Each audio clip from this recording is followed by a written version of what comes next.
नमस्कार, मी भारत पवार संशोधक विद्यार्थी।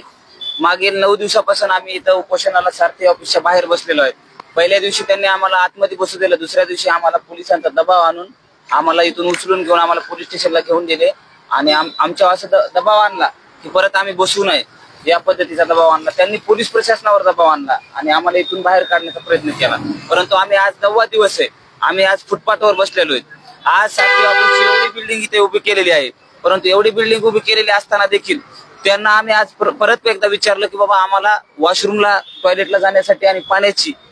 परमिशन द्या तुम्ही सिक्युरिटीला, परंतु ते सार्वजनिकरित्या असं सांगतात की तुम्हाला ही सरकारी मालमत्ता आहे, याचा तुम्हाला वापर करता येईल आणि व्यक्तिगत सिक्युरिटीला असं सांगितलं जातंय की यांच्यातला एक माणूस सुद्धा आतमध्ये आला नाही पाहिजे। गेटला हात जर लावला तर ते पोलीस प्रशासनाची धमकी देतात। दुसऱ्यांदा परत आम्ही म्हटलो त्यांना आज आम्हाला परमिशन द्या आतमध्ये वॉशरूमला जाण्यासाठी, तर ते म्हणले तुम्ही निवेदन द्या म्हटले पोलीस प्रशासनाच्या नावानं, आणि मग मी पोलीस प्रशासनासोबत राहून विनंती करतो। हे जर क्लास 1 ऑफिसर असून यांच्या बिल्डिंगच्या